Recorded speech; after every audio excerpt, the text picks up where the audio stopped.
Eh, ini Pak, maaf, saya ingin bertanya.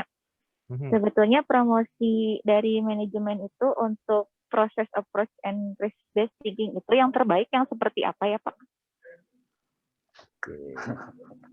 Terbaik. Itu aja Pak yang ya. Terima kasih Pak. Oke. Terima kasih Bu Bagaimana Kiki. how to promote ya? Ya, oke.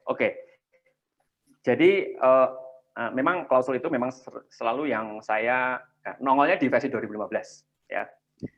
Kenapa nongol di versi 2015? Karena hampir semua top management masih kehilangan makna mengenai proses approach. Jadi versi 1 SS 2001 dulu mungkin kalau angkatan yang tua-tua paham ini. Tulis yang Anda lakukan Anda tulis. Kan begitu ya dulu. Kan kemudian direvisi adalah proses approach. Nah, tapi sampai di revisi yang terakhir, sampai ditambahin namanya risk-based thinking, proses approach-nya pun tidak cukup difahami. Ya, jadi indikasinya apa? Hampir semua top manajemen tidak paham kotak-kotak. Ya, jadi kalau ada masalah, selalu yang dimarahin duluan, yang paling ditanyain duluan adalah orang yang paling ujung, orang yang membuat masalah. Tidak bisa manajemennya bertanya mengenai sebenarnya masalah ini kalau input Anda bagus nggak sih? Anda punya masalah dengan proses sebelumnya nggak? Jadi pertanyaannya tidak pernah ke situ. Jadi pokoknya kalau ada masalah di area itulah yang paling sering ditanyain. Nah, area itulah yang paling sering menjadi masalah. Saya ambil contoh di produksi. Produksi itu kalau kita manufacturing ya, produksi itu kalau dalam konsep proses approach adalah departemen yang seharusnya paling enak.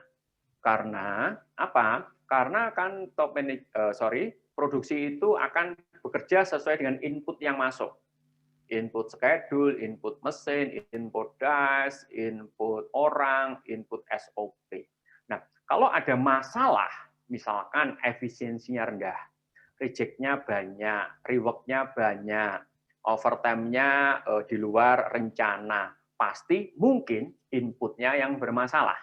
Gitu. Tetapi hampir semua organisasi yang dikejar produksinya. Kenapa kok Anda tidak efisien? Kenapa kok Anda tidak efektif? Gitu. Nah, bagaimana? Akhirnya pertanyaan kan seperti itu ya. Jadi bagaimana cara kita mempromot top manajemen seperti itu? Ya, nomor satu adalah top manajemen harus paham lagi kotak panah-panah yang Anda buat. Itu dulu. Jadi sebelum top manajemen paham dengan kotak panah-panahnya, beliau tidak akan pernah bisa bertanya.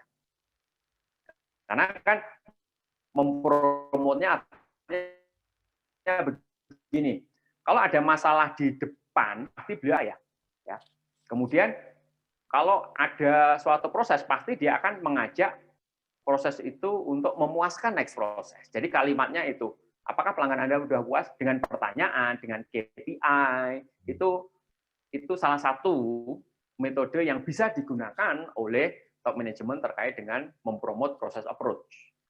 Cuma masalahnya hampir semua organisasi kotak panah-panahnya itu tidak dipahami. Sehingga apa? Complicated. Siapa yang paling complicated? Orang-orang yang memang dekat dengan pelanggan. Ya, orang-orang yang mepet dengan pelanggan. Karena kalau ngomong pelanggan, kalimatnya dipakai adalah no excuse.